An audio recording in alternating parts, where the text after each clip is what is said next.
साम्राज्य न्यूज, सामान्यांचा असामान्य आवाज। महाविकास आघाडी सरकारकडून सोलापूर शहराला मिळालेले 3 पालकमंत्री निष्क्रिय ठरले असून यापुढे स्थानिक आमदार प्रणिती शिंदे यांना पालकमंत्रीपद द्यावे अशी मागणी भाजपाचे ज्येष्ठ नेते सुरेश पाटील यांनी केली आहे। दिवसेंदिवस शहरामध्ये कोरोनाचा प्रादुर्भाव वाढतो आहे। अशा परिस्थितीत जिल्ह्याचे पालकमंत्री म्हणून दत्तात्रय भरणे यांनी आपली जबाबदारी चोख पार पाडणे अपेक्षित असताना पालकमंत्री भरणे हे उजनीचे पाणी आपल्या इंदापूरकडे नेण्यात व्यस्त आहेत। शिवाय सोलापूर शहर जिल्ह्याकरिता महामारी घालवण्याकरिता सोलापूर शहराला मिळालेल्या वैद्यकीय साहित्य आणि निधीमध्ये देखील कपात करून पुणे जिल्ह्याकडे वळविण्यात व्यस्त आहेत। महामारीच्या काळात भरणे यांना जर का सोलापूरकरांना सांभाळणे शक्य होत नसेल तर सोलापूर जिल्ह्याचे स्थानिक आमदार प्रणिती शिंदे यांना पालकमंत्रीपद द्यावे अशी मागणी भाजपाचे ज्येष्ठ नेते सुरेश पाटील यांनी केली आहे। पाण्यासंदर्भात कारण कोरोनाचा प्रादुर्भावाचं महत्त्वाचं असल्यामुळं उजनीचंही पाणी सोलापूर शहरामध्ये खरं तर जिल्ह्यामध्ये उजनीवरनं पाणी येतं आहे। त्यांनी इंदापूरला 5 TMC पाणी घेऊन आमच्या सोलापूरकरांना 4 दिवसात पाणी पुरवठा होत आहे। पुन्हा जर पाऊस नाही पडलं तर भविष्यात 8-8 दिवस पाणी येणार नाही। त्याचाही निषेधात खरं तर पालकमंत्र्याचं काम आहे। पूर्वी 5 वर्ष पालकमंत्री आमचे विजयकुमार देशमुख होते, पण पाण्याचं समस्या या ठिकाणी निर्माण झालेली नाही।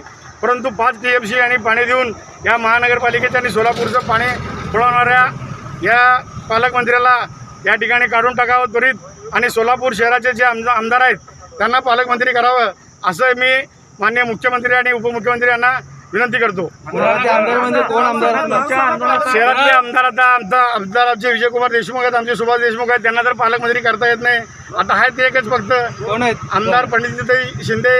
हे आता आपण बघायला कोरोनाच्या प्रादुर्भावामध्ये त्यांनी जास्त फिरत आहेत।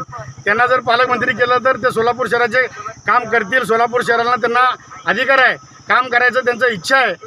असं जर त्यांनी काम केलं तर बरं होईल।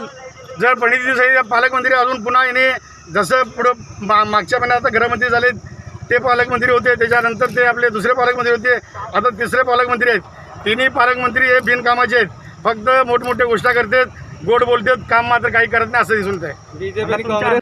रविवारी नियोजन भवन येथे आयोजित करण्यात आलेल्या बैठकीला उपस्थित राहण्याकरिता नगरसेवक सुरेश पाटील हे काळे वस्त्र परिधान करून आले होते, पण पोलिसांनी नगरसेवक सुरेश पाटील यांना अडवल्याने सुरेश पाटील यांनी रस्त्यावर उभारूनच पालकमंत्र्यांच्या विरोधात निषेधाच्या घोषणा दिल्या।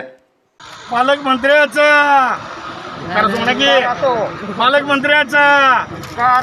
सोलापूर शहराला मामा करणाऱ्या भरणे मामाचा धिक्कार असो, धिक्कार असो, भरणे मामाचा धिक्कार असो, धिक्कार असो, धिक्कार असो, भरणे मामाचा धिक्कार असो। माझ्याकडे आहे नगरसेवकाचं, मी 5 वर्ष ते 5 टर्म झाला नगरसेवक आहे। आता निवडून आलेले नगरसेवक त्यांनी बोलत आहेत, त्यांना मग आम्हाला बोलत नाहीत का? असं ना, तुम्ही विचारून घ्या भरणे मामाला आम्ही आलेला म्हणून। तुम्ही गाडीत बसा नाही मला आणि आता तुम्ही आणि मी काळा असल्यावर मग काळ्या लोकांना सोडणार आहे का? गोरे लोकांना सोडणार आहे का? असं झालं याचा अर्थ। वर्णभेद आपल्याकडे नाहीये, नाही वर्णभेद आपल्याकडे नाहीये, पण आता इथं दिसायला लागलंय भरणे मामाने काळ्या लोकांना हात पाठवू का म्हणले का? पुढं रस्ता द्या सोलापूर शहराला वेटी धरणाऱ्या भरणे मामाचा अरे धिक्कार असो, धिक्कार असो, अरे धिक्कार असो, धिक्कार असो।